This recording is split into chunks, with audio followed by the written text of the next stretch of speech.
오늘 성경 말씀에 보면 한 아이가 태어날 것인데 처녀가 잉태한다라고 합니다. 처녀가 아이를 낳는다는 것은 그 옛날 집안이 뒤집힐 기가 막힌 문제입니다. 근데 하나님이 로마 제국 식민지로 있던 이스라엘에게 새 역사를 이루어 주실 텐데 처녀가 아이를 낳는다. 동정녀 탄생을 통해 이루고자 하신다고 선언합니다. 그래서 성령으로 잉태했다고 또 설명하고 있습니다. 사람의 합리적인 생각이나 세상의 순리로 이해할 수 없는 새로운 역사가 도래하기 때문에 성령으로 잉태하는 겁니다.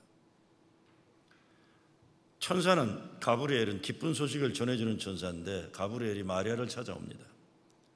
천사가 성경에 나오는 경우는 대부분의 사람들이 하나님의 도움을 필요로 할 때 나타납니다.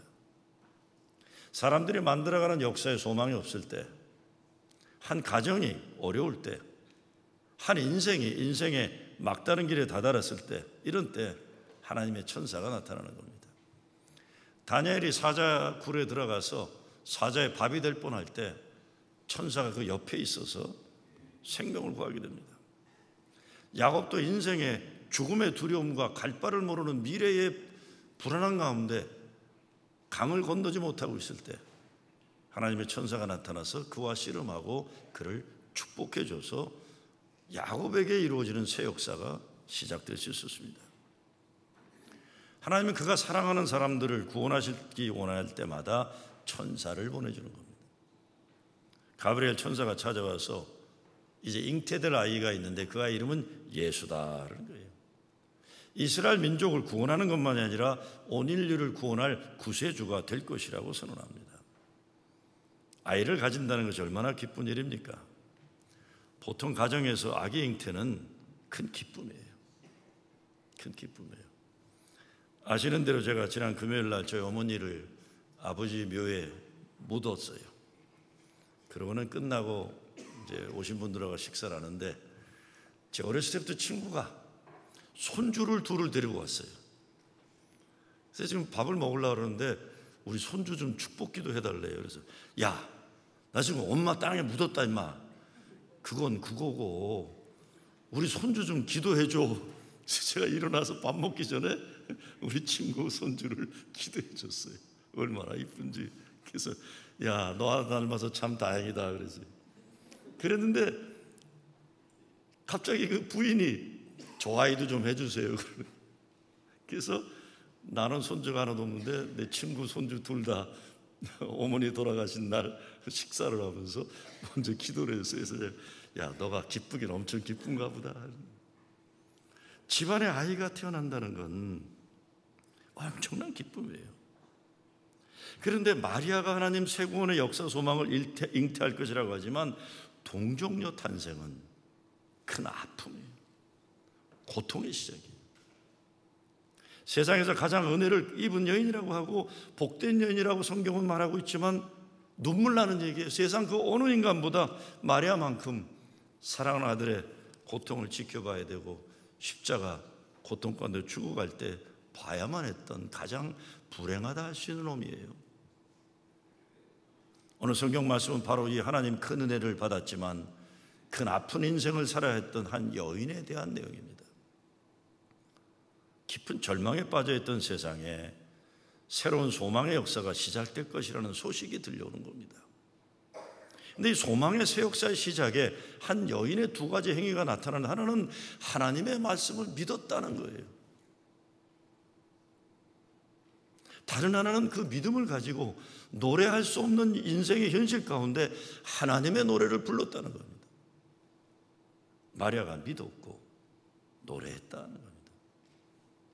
종교개혁가 마틴 루터가 신약 성경에 나오는 가장 중요한 기적이 세 가지가 있다고 하면서 첫째는 하나님이 인간이 되셨다는 성육신, 이것이 기적이고, 둘째는 처녀가 잉태했다는 이것이 기적이며, 셋째는 가장 큰 기적인데 마리아가 믿었다는 이것이 가장 큰 기적이라고 마틴 루터는 얘기합니다. 하나님이 인간이 되셨다. 요한복음 1장에 말씀이 육신이 되어 우리 가운데 거하심에 우리가 그 영광을 보니 아버지의 독생자의 영광이요 은혜와 진리가 충만하다. 이것이 기적이라는 거예요. 하나님이 우리 가운데 오셨다. 이것이 기적이다. 두 번째 기적은 처녀가 잉태했다는 거예요. 천사가 일러 가로되 마리아여 무서워 말라. 내가 하나님께 은혜를 얻었느니라. 보라 내가 수태하여 아들을 낳으리니 그 이름을 예수라 하라. 그러면 나는 사내를 알지 못하니 어찌 이리 있으리까. 이 동정녀 탄생이에요. 그래서 전에 보면 사람들이 자기가 조금 지식인이라고 생각하는 사람들이 어떻게 처녀가 애 낳느냐 못 믿는다 그러는 거예요. 굉장히 자기는 과학적이라 생각하지만 사실은 굉장히 유화적인 이야기예요.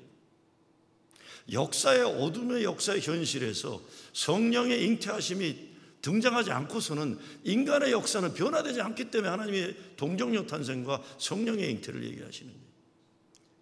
인간의 어둠과 아픔의 역사, 변화되지 않는 인간의 죄를 생각하지 못하니까 자기는 굉장히 과학적인 것처럼 어떻게 처녀가 애 낳냐 그러고 있는 거예요. 인생 살아보지 못한 철없는 인간들이니까 그러고 굉장히 자기가 지식인이나 되는 줄 그러는 거예요. 아닙니다. 성령이 아니면 이루어지지 않는 새 역사가 있어요. 인간이 아니면 아니고 하나님만이 잉태하게 하셔야 되는 동정녀 탄생의 역사가 이거를 루터는 기적이다. 그런데 루터는 동정녀 탄생보다 더 큰 기적은 마리아가 믿었다. 이것이 놀랍고 위대한 기적이라고 말합니다. 마리아가 가로되 주의 계집종이오니 말씀대로 내게 이루어지이다 하며 천사가 떠나가니라. 이렇게 탄생될 예수가 누굽니까? 예수의 히브리의 말의 뜻은 구원자다. 죄를 진 백성들을 죄에서 구원하실 분이다는 거예요. 죄에서 구원할 뿐이다. 천사가 대답하여 가로되 성령이 내게 임하시고 지극히 높으신 이의 능력이 너를 덮으시리니 이름으로 나실 바 거룩한 자는 하나님의 아들이라. 그럼 37절에 가서 대저 하나님의 모든 말씀은 능치 못하심이 없느니라고 얘기하는 겁니다. 이는 하나님은 약속을 반드시 지키시는 분이라는 선언이에요. 문제는 이제 그 약속을 누가 믿을 거냐는 겁니다. 천하가 아직 하나님의 약속을 받아들이지 못하고 있을 때 마리아가 가로되 저는 주의 계집종이오니 말씀대로 내게 이루어지이다. 구약에서는 아브라함이 하나님의 약속을 믿고 순종의 길을 떠나는데 신약에서는 마리아가 하나님의 약속을 믿고 순종의 삶의 역사가 시작되는 겁니다. 마리아가 믿었다. 오늘 아기 예수 오심을 기다리는 대강절 첫 주일 우리 모두에게 던져지는 신앙의 도전도 마찬가지입니다. 우리를 죄에서 구원하실 구원자 예수가 나를 구원하기 위해 오신다. 그래서 내가 믿는 것 이것입니다. 인생을 살면서 하나님 약속을 믿어 기적을 체험하며 살 수도 있고 믿음 없이 불신을 가지고 살 수도 있습니다. 예수를 믿는 것은 하나님이 이루어 주시는 기적을 보고 순종하며 사는 거예요. 제 어머님이 월요일날 새벽에 떠나셔서 수요일날 고별 예배를 드리고 금요일날 덴버를 떠나 시카고에서 아버지 묘에 함께 계시도록 모시고 왔습니다. 세상 사람들은 생명이 마치면 죽었다 그래요. 그렇죠? 근데 우리 예수 믿는 사람들은 천국으로 떠나시는 하나님은 부름을 받았다라고 얘기하는 거예요.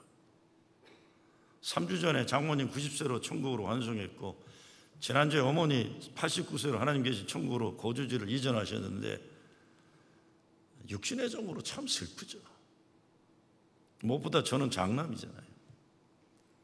어머니에게 아들 노릇 제대로 못한 것에 대한 불효자의 마음이 남보다 큰 사람입니다. 커요. 전 솔직히 굉장히 커요. 그것이. 아버지가 계신 묘에 모셔했기 때문에 화장을 해야 했어요. 근데 여러분, 나를 낳으신 어머니가 한 줌의 재가 되어서 제 손에 안겨졌을 때 참 표현하기 어렵더구만요. 돌아가시기 전까지도 따뜻하던 분인데 돌아가시고 나니까 죄가 되어 제 손에 오셨어요. 제 첫 마디가 엄마 미안해. 다른 말은 할 말이 없더라고요. 불효자이기 때문에. 근데 아들로서 불의한 것은 어머니에게 정말 죄송하지만 어머니가 예수 잘 믿으시고 하나님 사랑과 은혜 안에서 행복하게 사시다, 천국 가셨다는 걸 확신하기 때문에 육신의 슬픔은 당연하지만 천국의 소망과 부활의 믿음이 있기 때문에 어머니의 죽음도 삶도 하나님께 감사를 드렸습니다. 어차피 한 번 살다가 인생인데 예수 믿고 하나님 사랑과 은혜 가운데 살다가 살아서 행복이요? 주고 하나님 예수님 약속하신 천국 영원한 생명 사는 것, 이것보다 더 큰 축복이 우리에게 어디 있겠습니까? 정말 고마운 거는 제 동생들도, 제가 모시지 못할 때 모셨던 동생들도 어머니의 삶과 죽음을 하나님께 감사를 돌려요. 장남인 제가 불효자의 콤플렉스를 가지고 있는 걸 아니까 제 밑에 동생이 평상시에 저한테 따뜻한 말 해보지 못했던 동생이 딱 한마디 하더라고요. 엄마 최선 다해 살았어. 엄마 행복했어. 이게 동생이 저를 형 노릇 못한 형에 대한 배려를 해주는 거예요. 울지 마. 제 아이들도 장례식에서 할머니 이야기를 하면서 할머니는 모든 것 가족들을 위해 다 기쁘게 주셨고 행복하게 사셨어요. 삼촌들 사랑과 돌봄 할머니만큼 받은 분 세상에 없을 거예요. 우리 애들도 알아요. 지 아버지는 아무것도 안 한 거 알기 때문에 그렇게 얘기하는 거예요. 우리가 아무리 어려워도 행복하고 감사하게 사는 가족 된 것은 할머니 믿음 때문인 것 같아요 라고 이야기를 하더라고요. 고맙게도. 제 아버지 어머니 세상적인 재산을 저한테 유산으로 남긴 게 진짜 하나도 없습니다. 그러나 우리 아이들이 할머니의 사랑과 믿음을 유산으로 받은 걸 자랑스럽게 여기는 것 보고 하나님 감사합니다 하셨어요. 예수 믿는 가정의 축복이 이것입니다. 제가 이 말씀을 왜 드리느냐, 오늘 이웃 초청 주일로 초청받아 함께 예배드리는 분들은 바로 이런 가족, 이런 삶을 소망하기 때문에 여러분을 사랑하는 분들이 예배 자리로 초청했다는 것을 부디 알아주시기 바랍니다. 이것 때문에 초청합니다. 살아서 하나님 축복과 행복 누리고 죽으면 영원히 사는 천국에 가는 것이고 부활의 최후의 승리를 이루는 것입니다. 그 믿음으로 마리아가 노래를 부릅니다. 하나님이 인류에게 새로운 소망의 역사를 시작시키신다는 노래입니다. 비천한 인생을 살던 인생이 만세의 복을 받을 것이라는 노래를 부르는 겁니다. 힘이 없어서 억누려 살던 사람들이 하나님의 백성으로 존귀하게 되는 새 역사의 노래를 부르는 겁니다. 이 역사를 하나님의 큰 역사요, 거룩한 역사요, 긍휼의 역사라고 마리아가 노래합니다. 35절을 보면 이 모든 역사를 위해 성령이 임할 것이라고 말합니다. 천사가 대답하여 가로되 성령이 내게 임하시고 지극히 높으신 이의 능력이 너를 덮으시리니. 성령이 왜 임합니까? 도저히 사람의 힘으로 불가능한 일들 때문입니다.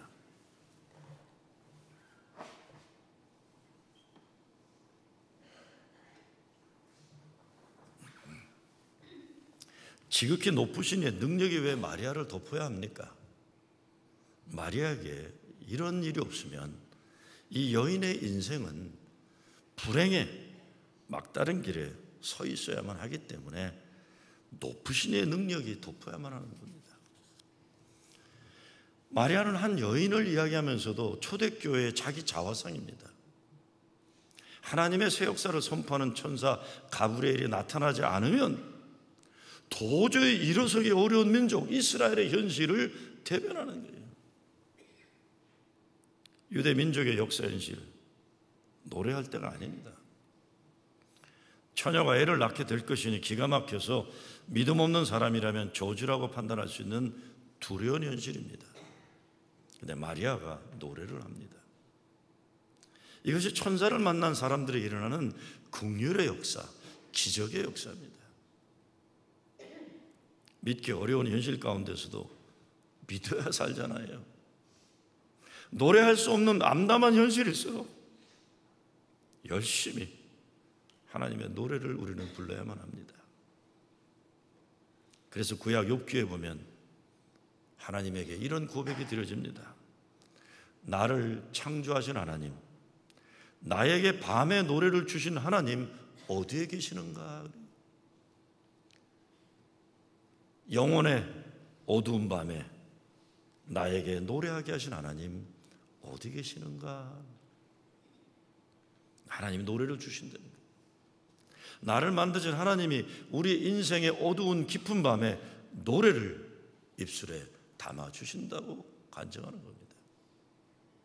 스펄전 목사는 그래서 내 인생에 아무것도 남지 않고 아는 깊고 어두운 밤 내게 남아있는 것은 하나님에 대한 노래뿐이네라고 노래합니다. 아무것도 남은 것이 없는 인생일지라도 하나님에 대한 노래는 부르겠노라는 노래 고백입니다. 천사의 놀라운 소식을 접하고 인간적으로는 엄청난 시련을 감당해야 하는 아직 사내를 알지 못한 처녀가 아기를 낳아야 하는 기가 막힌 현실 가운데, 그러나 그것이 하나님의 약속임을 알아 순종하고 마리아는 찬양을 하는 겁니다. 내 영혼이 주를 찬양하며 내 마음이 하나님 내 구주를 기뻐하였음은 그 계집종의 비천함을 돌아보셨음이라. 보라, 이제 후로는 만세의 나를 복이 있다 일컬으리로다. 능하시니가 큰 일을 내게 행하셨으니. 이 마리아를 하나님이 택하셨고 마리아는 하나님을 노래를 부르는 겁니다. 그러면서 51절부터 55절 넘어가면서 민족의 해방의 노래, 사회 변혁의 노래를 부르면서 높은 자들을 낮추게 하시고 교만한 자를 흩으시고 약한 자, 가난한 자, 쓰러진 자들 이렇게 세워주신다. 하나님 정의의 평화의 새 역사를 노래하고 있는 겁니다. 그런데 51절에서 55절에 나오는 새로운 역사에 나오는 동사들은 모두 과거형이에요. 하나님이 역사하시게 되면 하나님의 자녀들이 억눌림 당하고 배고프고 고통당하는 어두움의 역사는 과거라는 선언이 여기 있는 겁니다. 하나님은 지금 살아계셔서 우리의 억울하고 괴로움을 과거로 만드신다, 새 역사를 이루어주신다는 선포가 여기 있는 겁니다. 이스라엘 백성들에게 있어서 이 노래는 하나님 아직도 살아계시다는, 그 백성을 사랑하신다는, 절대로 새 역사의 소망을 포기하지 말라는 복음으로 증거되는 것입니다. 그런데 마리아가 노래하니까 1장 64절에 보면 늙은 남자 스가랴도 노래합니다. 나중에 2장 30절에 보면 죽을 날을 기다리던 늙은 시므온도 노래해요. 늙은 시므온이 아기 예수를 안고 하나님을 찬송하며 내 눈이 주의 구원을 보았사오니 이는 만민 앞에 예비하신 것이요 이방을 비치는 빛이요 주의 백성 이스라엘의 영광이니라. 어려운 역사 가운데 꿈도 소망 없이 그냥 살아가던 사람들, 늙어서 이제는 모든 것이 끝나버린 인간들에게 노래가 나오기 시작했다는 겁니다.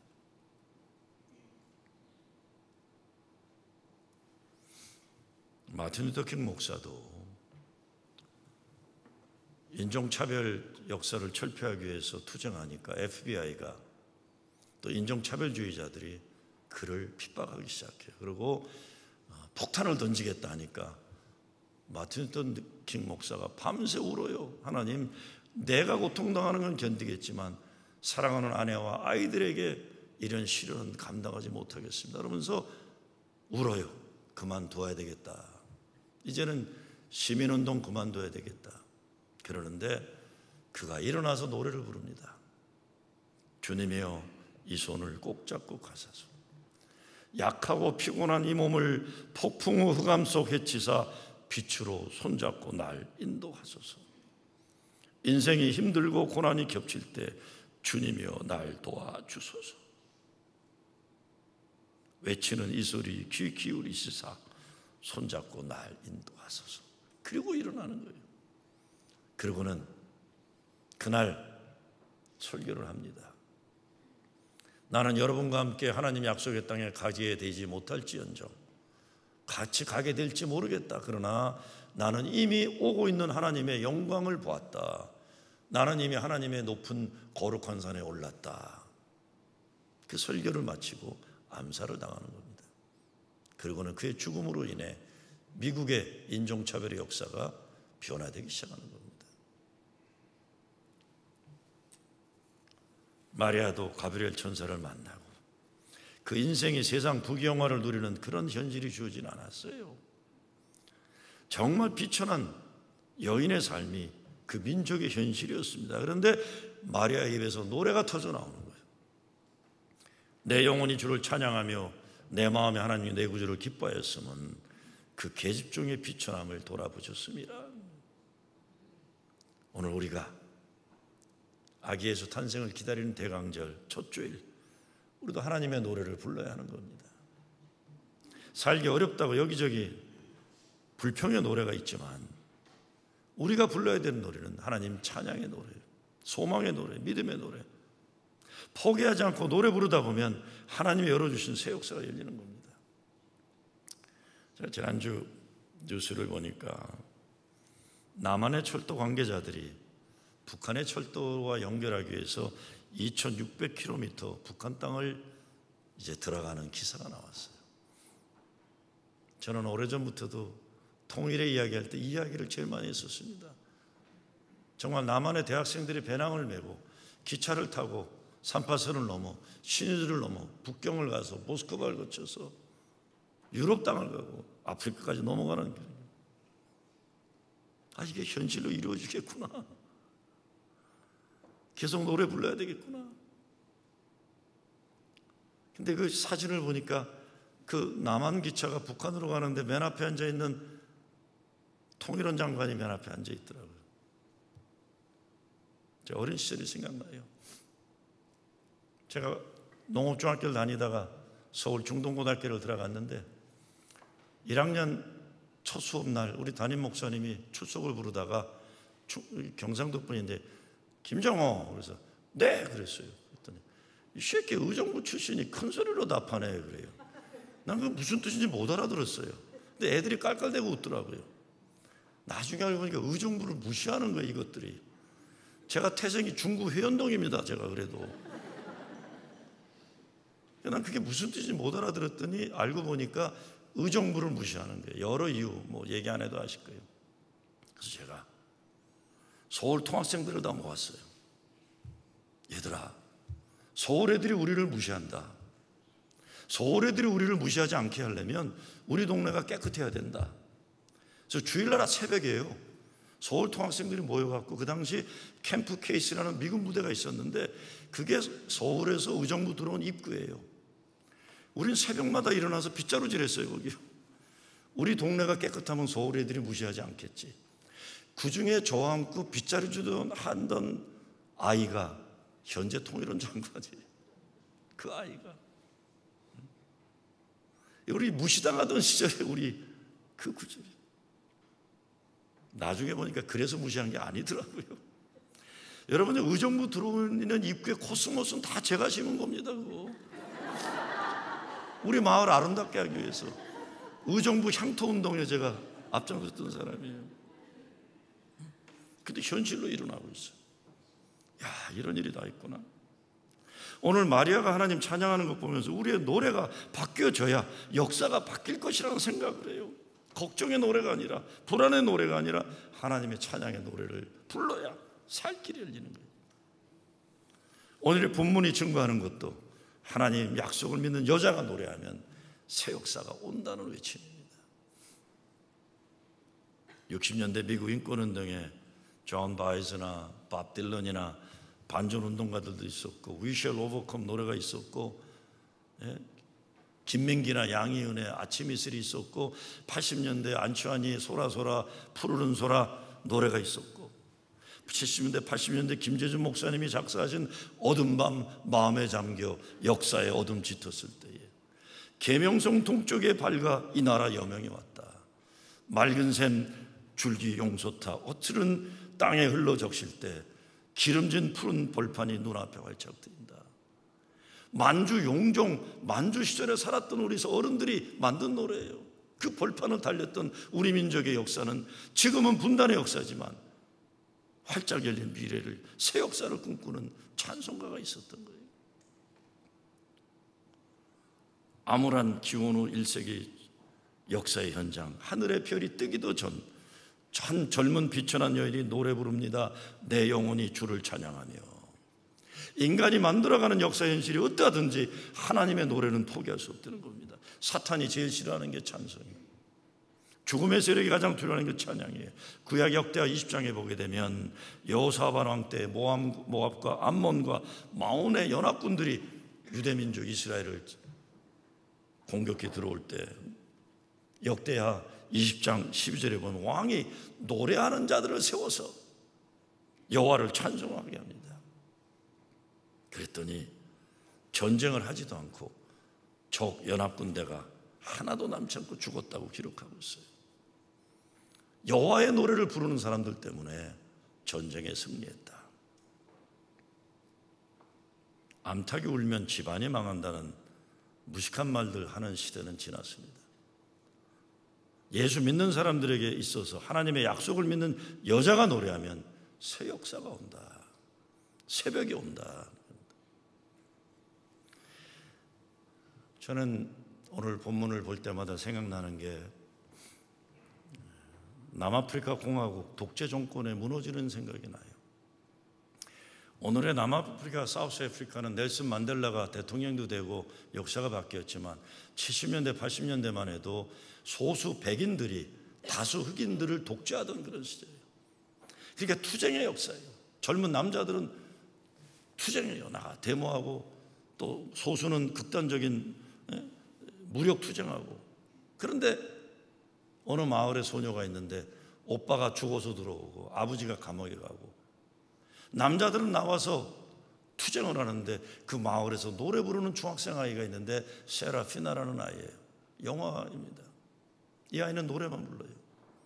남자들은 두들겨 맞고 감옥 가고 죽어가는데 그런데 어느 순간이 되니까 세라피나 중학생 여자애가 노래를 부르면서 앞으로 나가는데 그 마을에 여인들이 노래 부르면서 나가고 점점 그 노래 부르는 사람들의 숫자가 늘어나면서 결국은 백인 독재 정권이 무너지는 역사예요. 그런데요, 1985년도 12월 27일자 세인루이스 포스트 디스패처 신문 기사에 이렇게 나옵니다. 이건 신문 기사예요. 사우스 아프리카 정부가 성탄절 촛불 예배를 금지합니다. 크리스마스 캐롤을 금지시켜요. 이게 더치 크리스천들 백인 기독교인들이 정부인데 성탄절 노래를 못 부르게 해요.